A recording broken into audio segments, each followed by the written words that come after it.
there's a lot of things that we can unpack here, but the root of it all, what I'm coming down to when I listen to this is you feel rejected. From that feeling of rejection, you've come up with a few scenarios in your head as trying to prove to yourself and understand why you're being rejected. We attract things. When we attract things by the deepest beliefs that we have about ourselves. Up next on Sappy Radio, 44.4 on your FM dial, a little J.B. Copeland. He's not licensed, but he's definitely listening. This is Sappy Hour. Welcome to Sappy Hour, brought to you by Intelligent Change. Today we have a very special episode. We have two different voicemails from two different people, and both of them are asking the same question. Am I doing this wrong? I'm really excited to answer these questions because a lot of times we feel like we're doing things wrong when really we're not, and we just need a little bit of self-love and some self-compassion and a different set of eyes on the issues that we're going through. So I'm really excited about it. Let's get it going. I'm about 5.5, maybe 6 months out of a long-term relationship. It's for 4 years, so not too long, but we lived together for like 3 and dated for a year before that. And I'm healing, I feel properly. I've, dealt with the breakup as cordially as I could and respected all the boundaries and didn't do the chasing and the begging and, respectful type deal. And so we're on good terms. We're not really in contact, but if contact does come, it's usually decent. We're on good terms, and but that's hard in its own way. I did not initiate the breakup. I just accepted it. I also chose to get sober, and I've been going to Alcoholics Anonymous meetings and stuff like that. And it's about almost 2 months, 53 days today, without a drink, and feeling good. But just sometimes I feel like, I don't really got much going but work in AA now. And but you remind me to slow down, and it's stuff that people really need to hear. There's a lot of people out there like me, I know, that are probably hearing it and getting the same, reassurance that I am. And the second I found your page, man, I just couldn't stop coming back to get some good little tidbits, Man, thank you so much for reaching out. I really appreciate it. And thank you for being honest and open. Before I say anything else, I just want to say congratulations on almost 2 months of sobriety. That is a huge thing, a really, really huge thing. I remember getting my, 30-day chip, 60-day chip, and you should be proud of yourself. You should be really, really proud of yourself because that's not easy to do. But you are well on your way of not just a life without substances that you're using for escapism, but it's a life full of joy. And that's kind of what I want to hit on here. I know you talked about a girl, but listen, I'm going to skip over that because you said something to me that I feel like I need to hit more than that, because here's the thing. All of it's tied together. I do want to say, I know that hurts. You said that you didn't initiate the breakup. She did. And that's got to hurt, bro. And I'm sorry that you felt that rejection. I'm sorry that you went through that. But listen, everything has a rhyme and everything has a reason. I believe that. Some people say no rhyme, no reason. I say all rhyme, all reason. And sometimes you just got to go through some rejection to finally have some inner accepting of yourself. That when you get rejected, it kind of takes away all the filters and you're left where you're at right now. And so I know for a fact, and I do believe that obviously you're going to find the woman of your dreams, but there's a more pressing thing that you said that I think will tie into this and will help get you into a good frame of mind. You said something around the lines of life feels mundane. All I have is work in AA. And that's when my antennas really, really went up. It's like that flat and numb feeling, when things calm down a little bit, when it feels boring, when, you're so used to chasing and following that. And now it's like you're really slowing down and you're finding that peace, and peace feels boring when you're not used to it. And I just want to make sure that you know that you need to stay here. You got to stay here. I understand that your mind and your nervous system and your body has been trained to feel that amplification of life. I remember when I was using, it was always this like mission to like go and get the drugs, go and get the substance, then take them. And it's like every single day, it was like this chase that if I look back at it, it never fulfilled me. That chase is leading you nowhere. Nowhere. Actually, it's not even a chase. It's chaos. You're used to the chaos. Chaos is a very addictive thing. And once the chaos ends, and that's the cool thing about this. Let's just talk about this. You've chosen to give up the chaos. You've gotten sober. You've worked through this relationship problem. You worked through that breakup. You're routined. You're disciplined. You're going to work. You're going to AA. And what I was going to say is when that chaos ends, the silence begins. And that silence is a very, very healthy thing. It's a very good thing, that mundane. It's a good thing because you're re-regulating yourself in health. If we're going to be honest, it's healthy. But because we've been through what we've been through, all the chaos and all the things that we used to do, that boredom, that silence feels not right. It does not feel good. And it feels like we're missing something.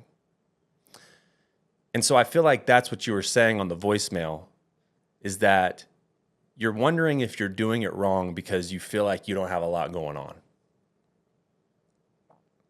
And when you've come from a life that you've had, with the alcoholism, with the trying to get sober, and I don't know your whole life story, but I can probably name some themes that you've gone through, the chaos and stuff. You're used to that. And now, again, you found some discipline, you found the quiet, you found the silence, and it doesn't feel good because you're not used to it. And this is just something that you have to accept in this moment. It's just an accepting. You have to accept that this is what life looks like right now. I wrote some stuff down and I want to read it, okay? And this is kind of the science behind it. Again, I'm not a psychologist, but I wanted to read this. Okay, here we go. When you live in fight or flight for years, your brain literally rewires itself to expect stimulation, even if that stimulation is painful. Okay, and that's what I'm talking about here, is the chaos from before. Your dopamine system, especially in recovery, is recalibrating. You're no longer getting artificial spikes, so everything feels underwhelming. It's probably how you feel right now, underwhelmed. You're like, damn, I thought this healing thing was going to make me feel really, really good. And it will.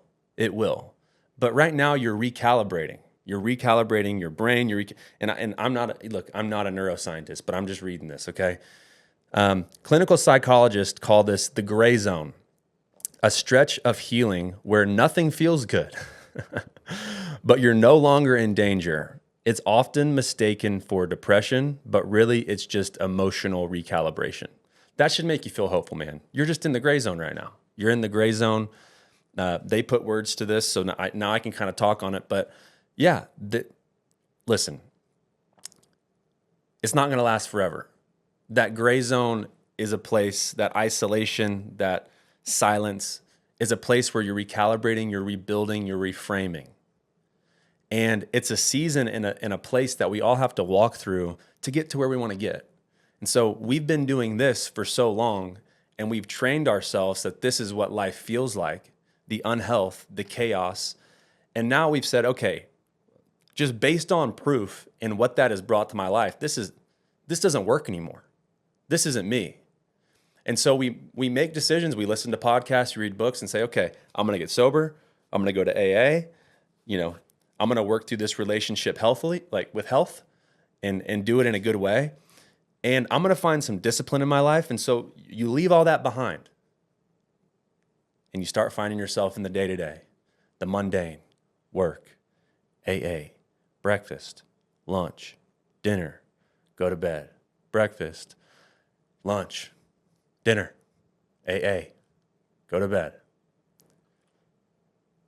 And you start questioning. You start questioning because your brain and what you've been through is so trained to feel the other way that you feel like you're not fulfilled. And again, it literally says, this is often mistaken for depression. This is often mistaken for depression. And it's crazy that that's what happens. We're out here trying to like make changes to our lives and we feel like shit. I will say this, we probably don't feel as shitty as we did back then, but we have bad memory, don't we?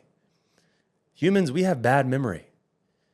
We romanticize and fantasize about the life of chaos. And in our time of the gray zone and this season of silence and this season of isolation and this season of recalibrating, we fantasize about going back to the chaos because we forgot how it felt. One thing that really, really helped me in this was I had to start remembering more. Put yourself back into it, man. Like, remember those mornings when you woke up. Remember those feelings of feeling completely overtaken by these addictive thoughts. Remember it. Remember feeling like you had zero control over anything that you were doing. Remember the anxiety, the depression, the panic that came with this season of your life. Think about all of the unknown and all of the mistakes and all of the things that you went through and you did that created decision making and then created whatever it was, the circumstance in your life that it then made you say, I can't do this anymore. Think about the hurt relationships with family, friends, girlfriends, boyfriends, whatever. Think about that. We have a way of just remembering this feeling of ecstasy from those times of chaos. I don't know why. But it's like our brains want to go back there and experience it again. And when we go back there and we experience it again, we realize, damn, I don't know why I just did that. What the hell, brain? Why did you just trick me into doing that? And so you have to become the adult in this situation. You have to say, look, I'm going to use logic. Here's another thing. This is one thing I learned is as a man, our prefrontal cortex does not develop until age 25. That's science. Which means up until 25, the part of our brain that is kind of leading the team is our amygdala, which is our survival brain. And so that's another part of this is your I don't know how old you are, but I'm 30. It's been 5 years since this thing is turned on. I'm still learning how to use it. But this is where your prefrontal cortex, you got to train it, man. You got to walk through in your brain when you start feeling these feelings of boredom and mundane and saying like, this sucks and I don't know if like I'm doing things right. You got to remind yourself of the logic that's what that last season actually looked like and what that last season actually felt like. Because what's happening is your amygdala's being like, yo, this isn't fun here.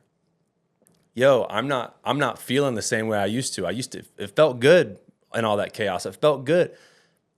You got to let your prefrontal cortex turn on here.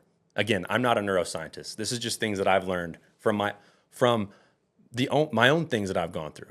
I realized up until age 28, and I still use my amygdala half the time, but I realized up until age 28, the only thing that was online was my amygdala.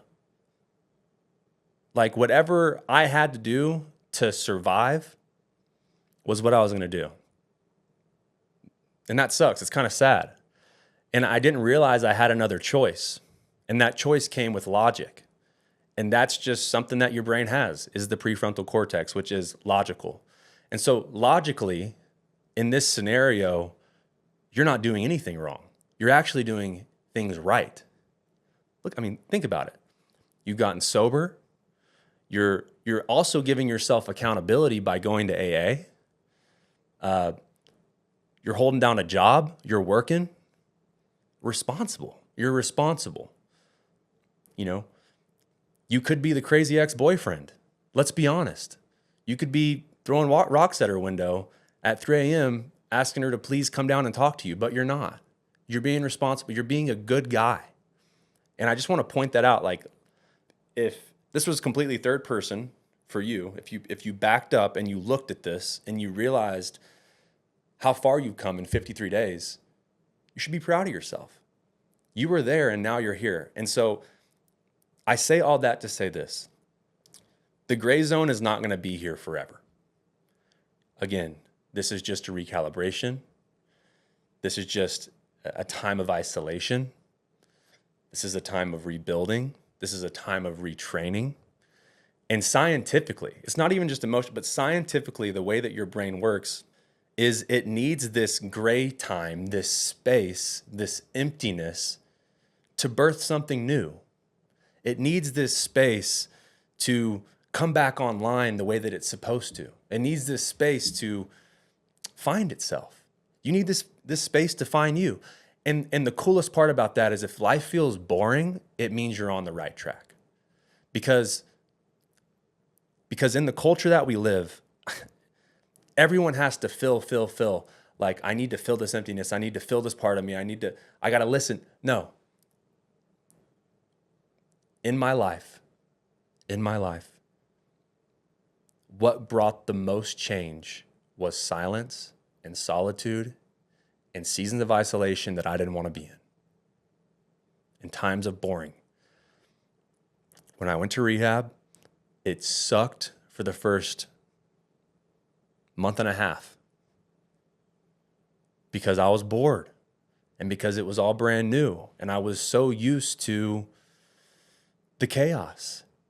And that was one thing that was really hard to give up and surrender, was that life of chaos. But as you continue to hold yourself accountable and continue to think with your prefrontal cortex, your brain starts to change. Your brain chemistry starts to change. And what becomes normal and what becomes acceptable is this life of routine. Calm and steady. Steady Freddy. That's what I love. Steady Freddy. Be a steady Freddy. That's who you are. And what happens with calm and steady is as you stack days, stack the bricks, boom, boom, boom, in that routine. Morning, work, lunch, dinner, AA, workout, go to bed. Boom, boom, boom, boom. Stack them, bro. Stack. You're already doing it. Just keep on stacking. What's going to happen is as you continue to hold space for yourself and you continue to put bricks and days between the time of chaos, those days are going to, you're not going to forget them, but they're going to evaporate. They're going to evaporate. That want to go back to them is going to evaporate because you're not looking back there anymore. You're not saying, I wonder what it'd be like to, snort an 8-ball and shotgun a White Claw. that rhymed. And so, yeah, that's kind of where we're at right now is you're building on the good decisions that you've made. And you just got to trust that one day that will change, because what's going to happen is because you're giving yourself this space and you're setting yourself up for success with this routine, goodness and the things that are for you are going to start filling up your life. For a long time, you had no space for what was for you. You had no space for relationships. You had no space for your dreams. You had no space for the things that you really loved because it was filled with chaos. And that's what chaos does, is it takes up space and it ruins your life. And weirdly, it kind of feels good. That's why chaos sucks, is because it kind of feels good. And so you just keep doing it until you hit a breaking point. And then you hit that breaking point and you make the decision that you've made and you keep on going. But a lot of people say, I missed the chaos, and go back. That's why people relapse. That's why people, it doesn't even have to do with drugs. That's why people go back into dumbass relationships. It's why people do these things. And it's understandable. It's understandable because like that's what your brain's telling you to do. But when you create that space for the truest you to come online, when you create that space for dreams to be birthed, when you create that space for new relationships to come to fruition, when you create that space for your dreams to start, with all this time, with this mundane, you're going to be able to start thinking. You're going to get clear-headed again. You're going to start dreaming of what you're here on this earth for. And so don't wish away the time of the gray. Again, I rhymed. I should be a rapper. Don't wish away the time of the gray.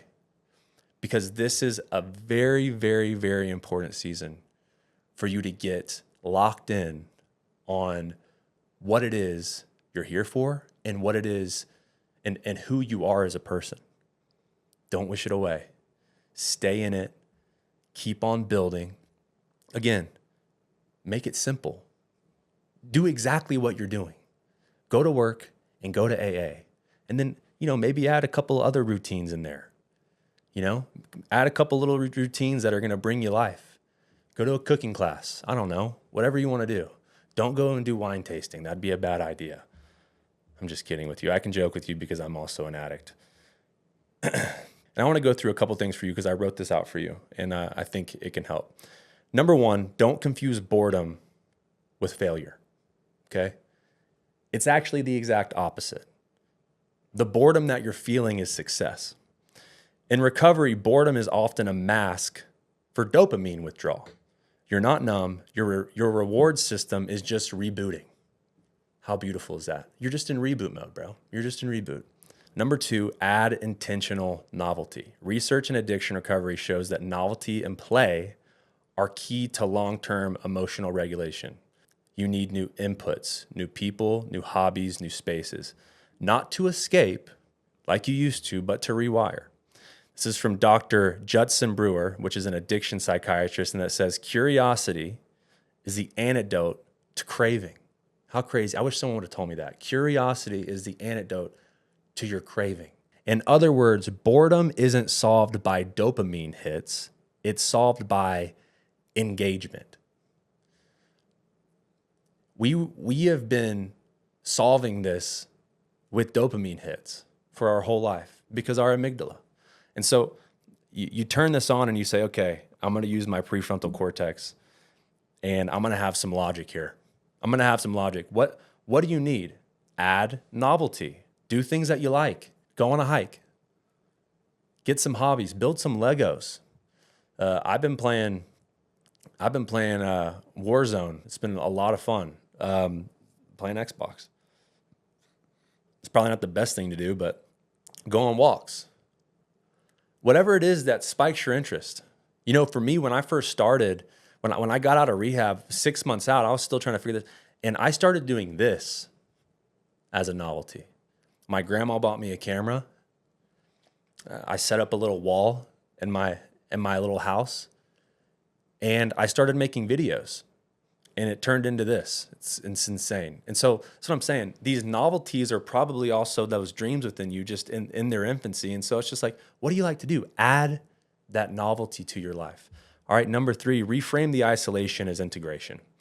A lot of times we hate this isolation and we feel like we're not likable. We feel rejected. I feel isolated. And here's the thing is we're not victims. This isolation is here for a reason. It's here for integration. You're not alone because you did it wrong. There you go. You're not alone because you did it wrong. You're alone because healing often removes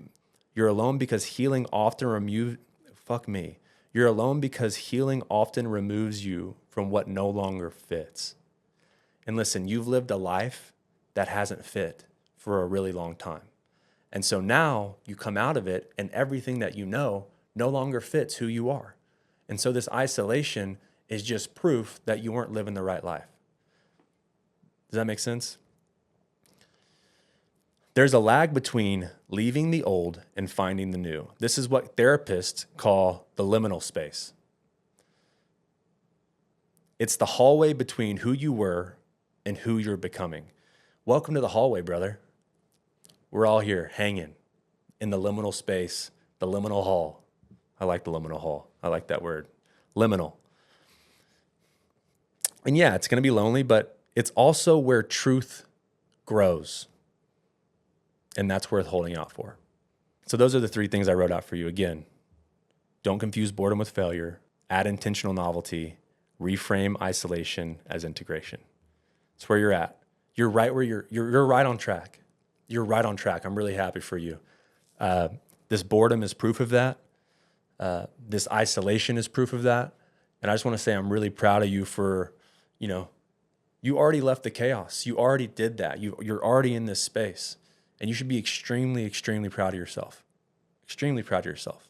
Now just keep on building. Keep on building, bro. I'm proud of you. If this is a show that you like and it's something that resonates with you, I would love it. And it would really help me if you hit the follow button on Spotify or Apple Podcast, or if you hit subscribe on YouTube. We got a quick 90-second ad from Intelligent Change. Check it out. So I've always had a hard time reading books. I'll be like in the middle of a paragraph, middle of a sentence, and I'll be like, I have no clue what I just read. Then I'll go back and read that sentence, and I'll go back and read that paragraph, and I still don't know what I read. And that's just how my brain works.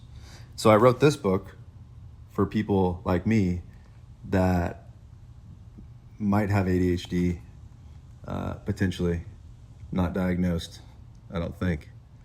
My parents didn't take me to the doctor. But it's just a book full of quotes. Look at that. It's all over the place. It's just things that popped into my head. It's just things that and it's crazy because it's still interwoven. It still tells a really cool story, but it's like a 45-minute read. Or you could just open it up on a random page and get something from it. And so check out Sappy Medium. I wrote it for you. And for people that do like to read. That's the cool thing about it. If you do like to read, you'd still like it. And if you don't like to read, you'd like it even more. All right, let's go ahead and listen into voicemail number 2. Very excited about this one. All right, let's find it.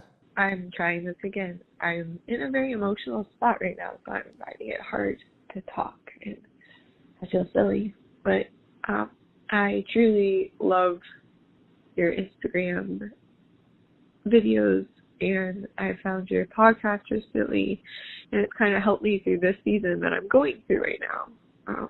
I'm in a season where I'm unlearning a lot of old patterns and trying to stay hopeful about love, even though it feels confusing and painful at times.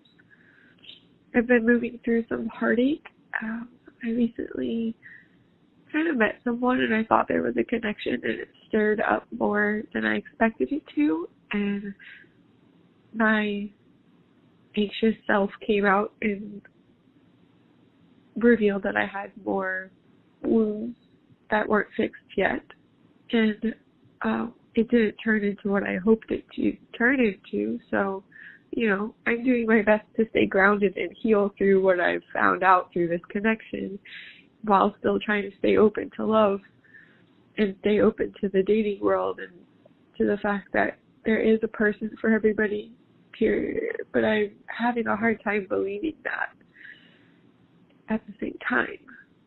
I'm, putting myself out there in this dating world and making connections or trying to make connections. And I just keep getting met with ghosting or emotionally available people, and it's starting to tear at me.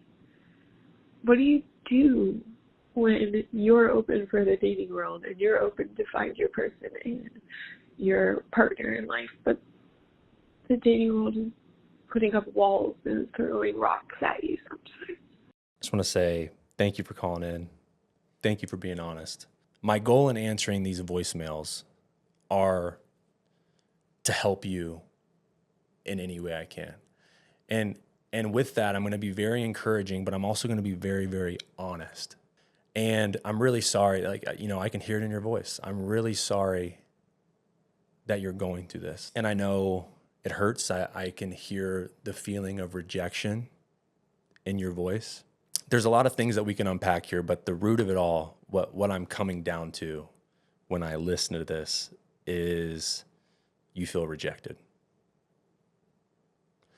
And from that feeling of rejection, you've come up with a few scenarios in your head as trying to prove to yourself and understand why you're being rejected.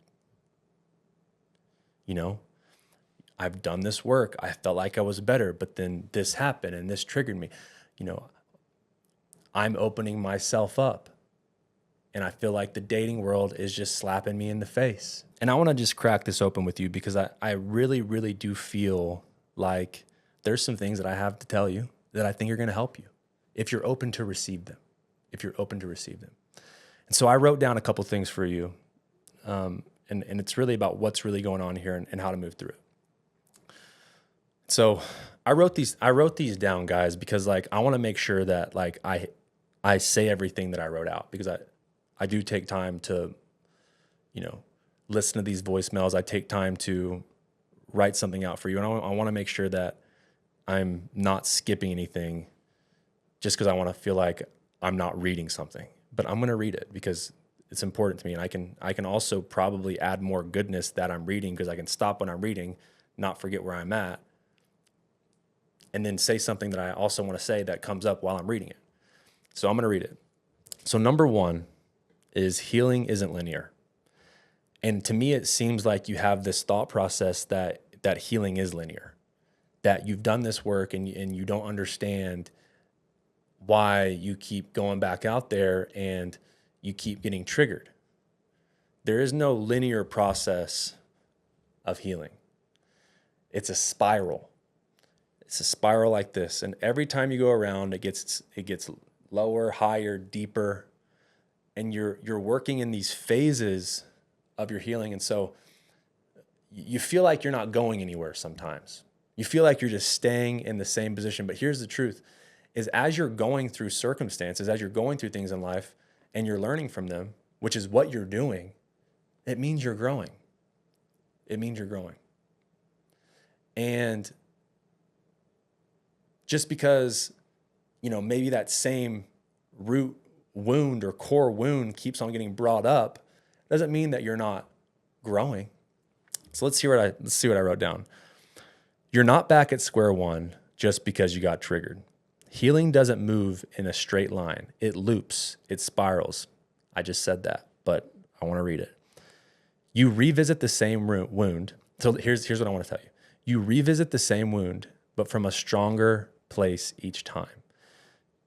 That's what's happening, is you're revisiting in this spiral. You're evolving, you're revolving around this, and you're hitting that same spot in you, but just you're stronger than the last time. You're more healed than the last time. It just might be a bit of a deeper thing. It might be another layers being peeled back. And so you got to have some grace with you. You got to have some grace with yourself. Like, you're not stuck. You're healing. You're working through this. You're working through this. And these things just take time. I think a lot of what you're feeling is not only rejection of others, but you're also rejecting yourself a bit, because you're not giving yourself the grace that you deserve. I love this quote. It says, be patient with yourself because you're meeting parts of you that you've never met before. You got to be your biggest cheerleader. You got to be your biggest fan. You have to have your back more than anyone else. And right now, I feel like there might be a little bit of frustration and sadness in your voice because you're upset with how you're handling this process. And I don't think that that's fair to you. I think that you're being too hard on you. I don't think that that's fair at all. You got to think about that little girl in you. You got to think about that teenage girl in you. You got to think about that young adult in you. You got to think about you now. This is some people would say differently, but I think this is your first time living life. at least in this bodysuit. It's your first time living life with these memories and the things that you've gone through. You got to have some grace with yourself. That's where all this starts, is you taking a deep breath and saying, look, the pressure is off. The pressure's off. That's what's going to start all of this. That's what's going to start this process of you really starting to find yourself, is you just chilling, just taking a chill pill with yourself. Because we've been trained to be hard on ourselves. And I need to heal. I've done the work. What? No. It's probably, and I want to point this out, you probably don't take criticism well from people that are pushy. You like people that are kind. You like people that, lay it out for you, that validate you, that, give you tools, that, have grace with you. But you're doing to yourself what you don't like people doing to you. So start doing to yourself what you do like people doing to you, which is having grace with yourself. You're not behind. You're not flawed. You're not broken. You're perfect where you're at right now. You're perfect. Yeah, you're gonna evolve. Yeah, you're gonna grow. All of these things, but you're perfect where you're at. There needs to be some self-acceptance here. And that's where we're gonna start off, is that. You're evolving. So healing isn't linear, okay? Number 2, you don't just attract what you want, you attract what you believe. I'm a big believer in, and maybe this is just what I believe, and if you don't like this, completely disregard. Like, this is out of kindness, because it's helped me in life, and I want to share that with you, because a lot of times we say, what's wrong with that? But if we can turn the finger back and we can say, is there something off with me? Usually once we figure out what's off with us, out there changes, okay? Out there changes. And you're saying the dating world and all of this and these, they're slapping you in the face. I don't remember exactly what you said, but you said, they're giving you the cold shoulder. And what I believe is that the world is our mirror. And it's going to reflect back to us what we believe about ourselves. And so that's why I want to bring you back here. And I don't think that your voicemail was you pointing the finger out. I want you to know that. I'm not trying.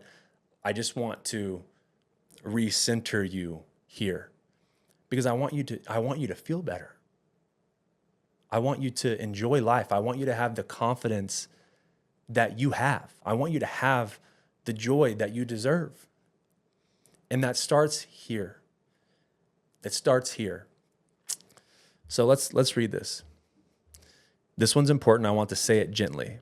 If there's still a part of you that believes that you're too much, that you're too sensitive, whatever it is, or that love will leave you once you get emotional, or that you have to keep it together to be lovable, then it makes sense that you'd attract or tolerate someone who makes you feel exactly that.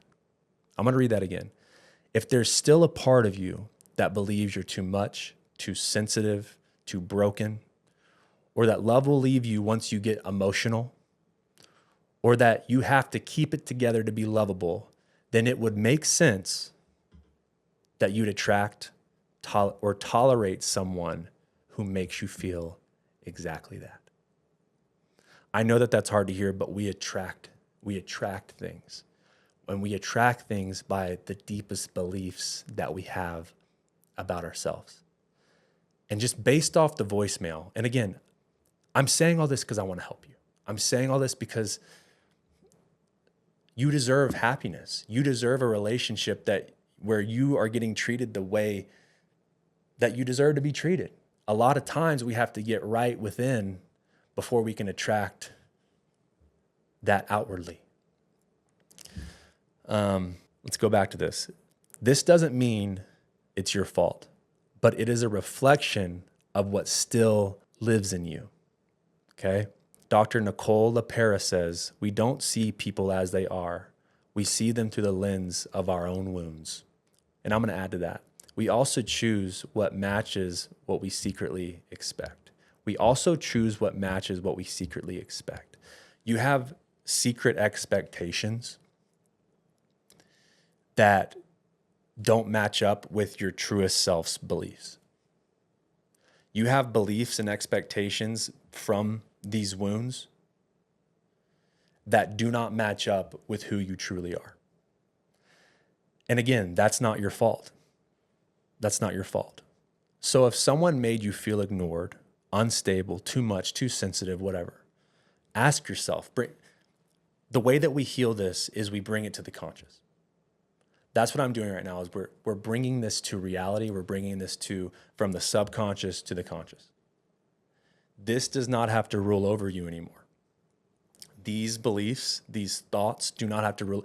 And the way that you deal with them and the way that you bring clarity to them and the way that you get in alignment with who you truly are is you bring them to the light.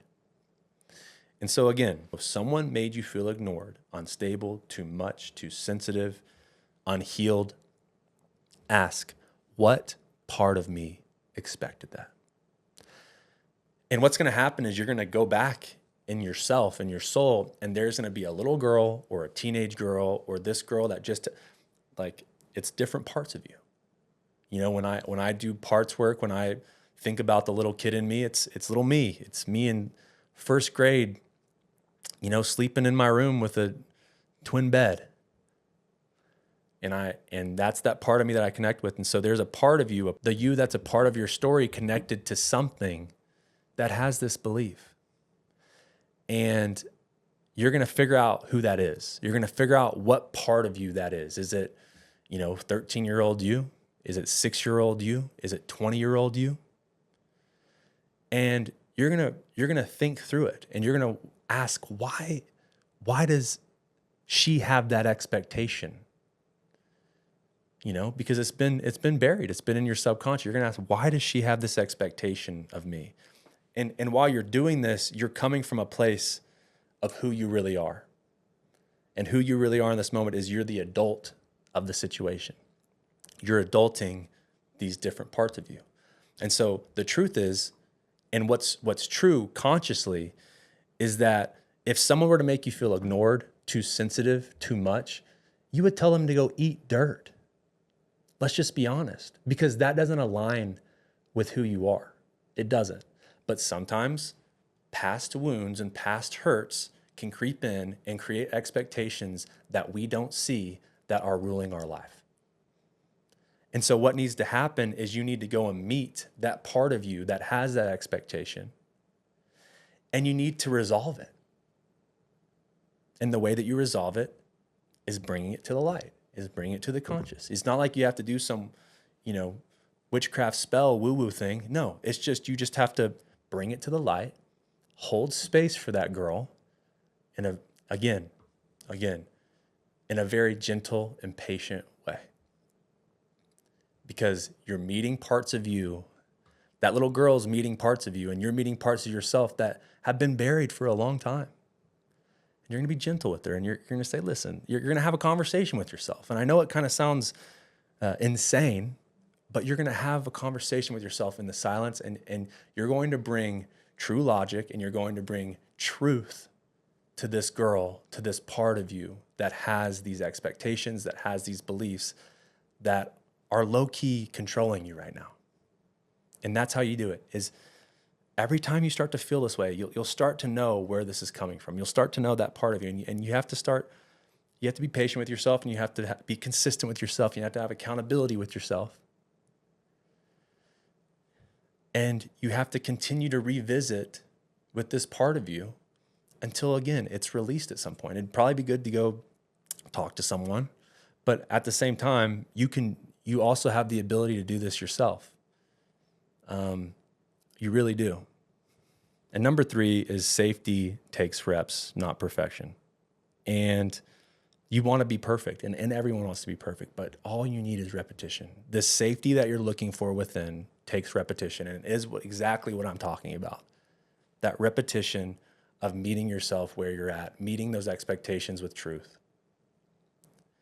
And I know that the voicemail hit a lot of different things. And it's, you know, you feel like you're healing, you're going backwards. Here's the truth. You're right where you need to be. There's just some parts of you that hurt. There's some parts of you that hurt. And it needs you as the adult to go back and soothe them with love, because they weren't soothed by whoever hurt you or the people in your life that would have soothed things. It wasn't processed correctly, and that's okay. It doesn't mean anything. It just means you need to go process them with yourself. And your reality will change. The dating world reality will change.